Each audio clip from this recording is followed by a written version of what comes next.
Hello friends, welcome to all. Today we discuss about literary terms. तो हम बात करते हैं ड्रामेटिक आयरनी की.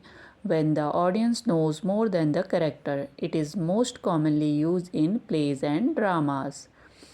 Dramatic irony mainly creates suspense and tension.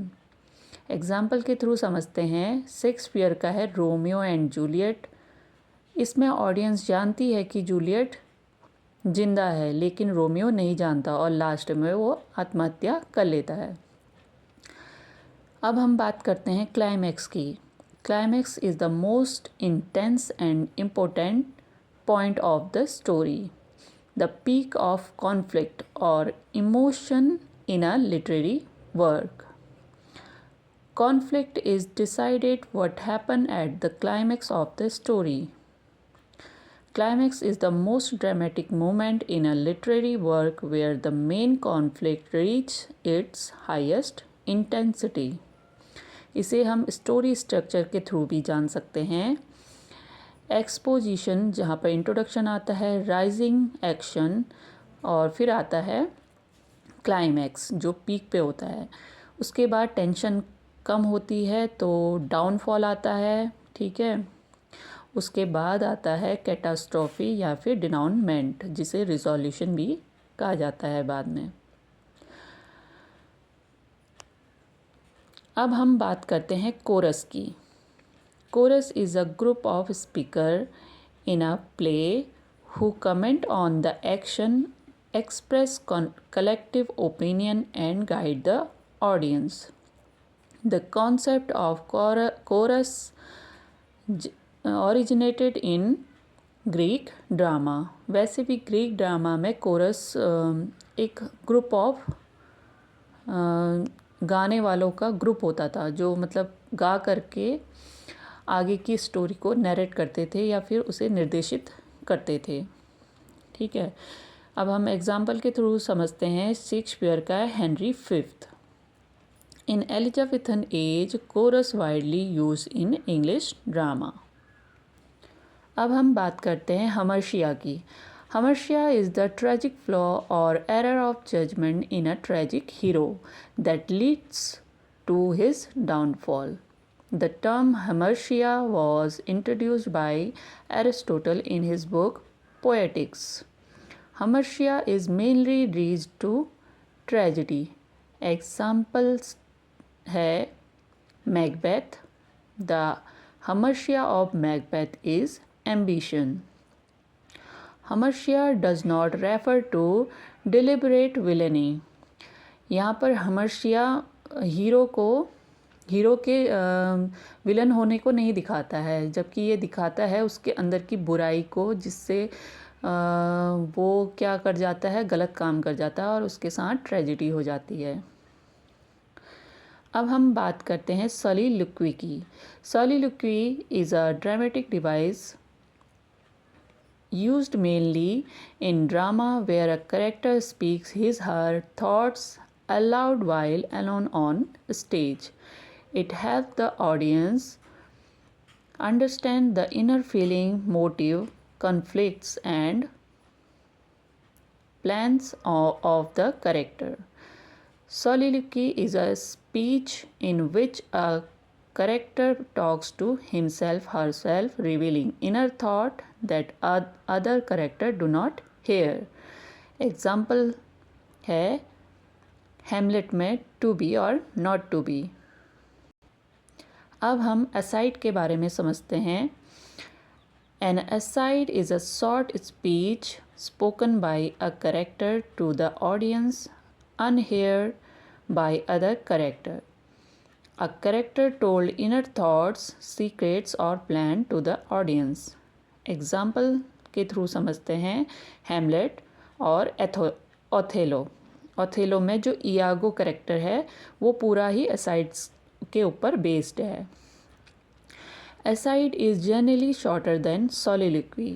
Aside helps to create comedy and dramatic irony. अब हम इन दोनों के बीच का अंतर समझ लेते हैं. Character alone on the stage. जब कैरेक्टर अपने इनर थॉट्स को बोलता है तो उस टाइम स्टेज पर कैरेक्टर अलोन होता है, वो डायरेक्ट मतलब वो ऑडियंस को बोल रहा होता है, ठीक है। जबकि असाइड में क्या होता है, other character on the stage but do not here. जो अदर कैरेक्टर होते हैं वो स्टेज में होते तो हैं, लेकिन वो उस कैरेक्टर को सुन नहीं पाते हैं, ये ऑडियंस के लिए होता है। इसमें जो स्पीच है, मतलब सॉलिलोक्वी में जो स्पीच है वो लॉन्ग होती है, जबकि असाइड में स्पीच शॉर्ट होती है। सॉलिलोक्वी में डिटेलिंग इनर थॉट्स होते हैं, जबकि असाइड में क्विक सीक्रेट बताए जाते हैं, क्विक कमेंट दिया जाता है। अब हम बात करते हैं कॉन्फ्लिक्ट की।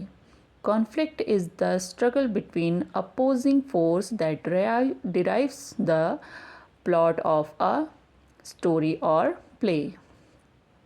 It creates tension and interest in the story. अब हम इसके टाइप्स देख लेते हैं। तो इसके 2 टाइप्स हैं, इंटरनल और एक्सटर्नल। इंटरनल में आता है man versus self, the struggle with in a characters mind. ये कैरेक्टर के माइंड में चलता रहता है, ठीक है, ये कॉन्फ्लिक्ट। इसे हम समझ सकते हैं एग्जाम्पल हैमलेट का टू बी और नॉट टू बी, ये इसके दिमाग में चल रहा होता है, ठीक है। और अब हम जान लेते हैं एक्सटर्नल के बारे में। ये होता है between character and outsider force. ये 4 टाइप्स होते हैं, मैन वर्सेस मैन, जिसका एग्जांपल है मैकबेथ वर्सेस मैकडफ। और दूसरा है man versus man versus nature, man versus society, men versus faith and supernatural things. Conflict leads to the climax and resolution. अब हम बात करते हैं एटमॉस्फेयर की। The term atmosphere refer to the overall feelings, mood or emotional tone that a writer creates in a literary work. It is usually established through setting, imagery, diction and tone.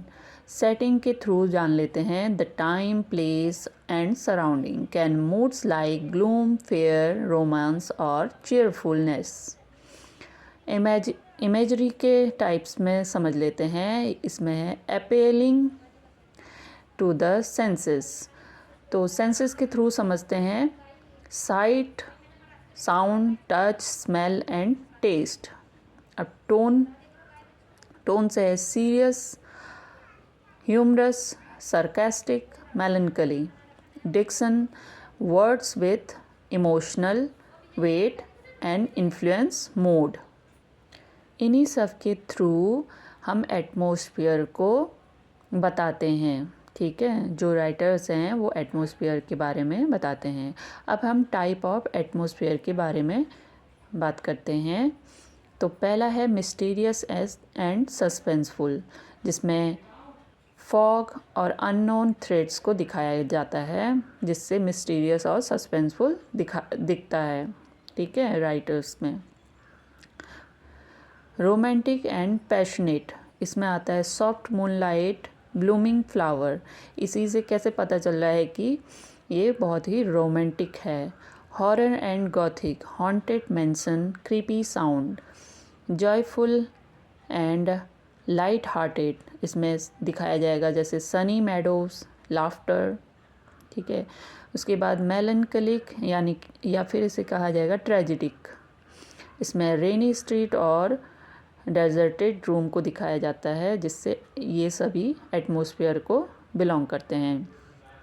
हम इसे example के through समझते हैं। Macbeth, opening seen with the witches set a dark and ominous atmosphere. Fair is fall and fall is fair. तो Macbeth में जो first scene आता है, ओपनिंग सीन आता है, वो कैसा एटमॉस्फेयर दिखाता है, डार्क एंड ऑमिनियस, ठीक है। सेकेंड एग्जाम्पल ले लेते हैं चार्ल्स डिकन का द टेल ऑफ 2 सिटीज़ का। The stormy chaotic Paris street creates a tense and fearful atmosphere. अब मूड क्या होता है? Mood is a reader's feeling. जो मूड है वो पढ़ने वालों की फीलिंग पे डिपेंड करता है, जबकि एटमॉस्फेयर क्या होता है? Is a writers create feeling. इसमें जो राइटर है या नरेटर है वो क्या करता है? फीलिंग को क्रिएट करता है एटमॉस्फेयर के थ्रू। अब हम बात करते हैं कैटास्ट्रोफी की। In a literary terms, catastrophe refer to the final action और resolution in a drama, usually a tragedy, that unravel the plot and leads to the downfall of the hero. It is often the moment of disaster and ruin. It comes from Greek meaning overturning a sudden turn. Used the term by Aristotle in his Poetics. Resolve the plot either by punishment or reward. Example के through समझते हैं Macbeth. The catastrophe occur when Macbeth is killed and order is restored in Scotland. Catastrophe mainly aim to evoke pity and fear. Catastrophe is also known as denouement. अब हम बात करते हैं action की। Action refers to the series of event or incidents that move the plot forward. इसे अब हम जान लेते हैं इसके पार्ट्स के बारे में जो एक्शन के अंदर होते हैं। तो एक्सपोजिशन जो introduction of character and situations को दिखाता है। Rising action development of conflict, यहीं पर कॉन्फ्लिक्ट को डेवलप किया जाता है। उसके बाद आता है क्लाइमैक्स जिसे कहा जाता है टर्निंग पॉइंट। उसके बाद आता है फॉलिंग एक्शन जिसे कॉन्सिक्वेंसेस ऑफ क्लाइमैक्स कहा जाता है। उसके बाद आता है कैटास्ट्रॉफी या फिर डिनाउनमेंट जिसे फाइनल रिजोल्यूशन आता है। Aristotle views drama should have one complete action, जिसमें बिगनिंग आती है, फिर मिडल आता है, फिर उसके बाद एंड हो जाती है स्टोरी। अब हम प्लॉट के बारे में जान लेते हैं। प्लॉट इज़ द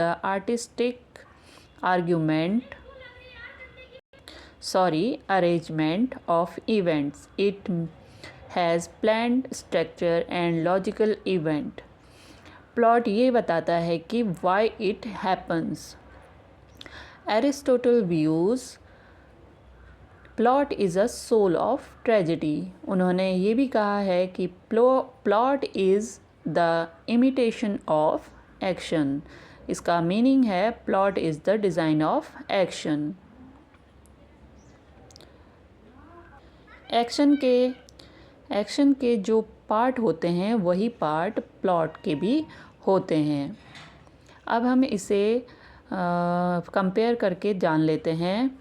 तो प्लॉट में होता है जो मीनिंग होता है प्लॉट का वो बैलेंस्ड अरेंजमेंट ऑफ इवेंट्स होता है, जबकि एक्शन क्या होता है? इवेंट्स देमसेल्फ, वो खुद में ही एक इवेंट होता है, सीक्वेंस ऑफ इवेंट होता है।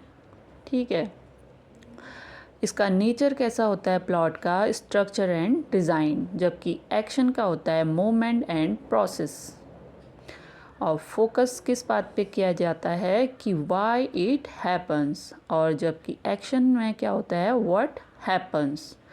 एरिस्टोटल के हिसाब से सोल ऑफ ट्रेजेडी प्लॉट को कहा गया है, जबकि एक्शन में एरिस्टोटल ने कंटेंट ऑफ प्लॉट कहा गया है। अब इसका स्कोप क्या होता है प्लॉट का? Intellectual and artistic. ठीक है, प्लॉट कैसा होता है? इंटेलेक्चुअल और आर्टिस्टिक होता है, जबकि एक्शन का स्कोप क्या होता है? फिजिकल और साइकोलॉजिकल होता है। अब हम एग्जाम्पल के थ्रू समझ लेते हैं। इसमें देखो, प्लॉट में अगर मर्डर हो गया है तो उसमें कॉन्सिक्वेंसेस भी होंगी और उसके बाद क्या होगा? पनिशमेंट भी ज़रूर मिलेगा। और जबकि एक्शन में क्या होता है? स्टोरी जैसे मर्डर पे है तो फाइट भी होगी, फिर उसके बाद डिसीजन भी ज़रूर निकलेगा।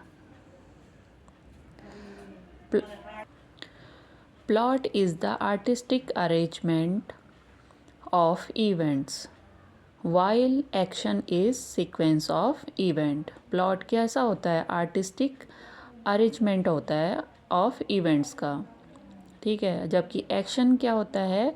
Sequence of events itself. Okay, thank you.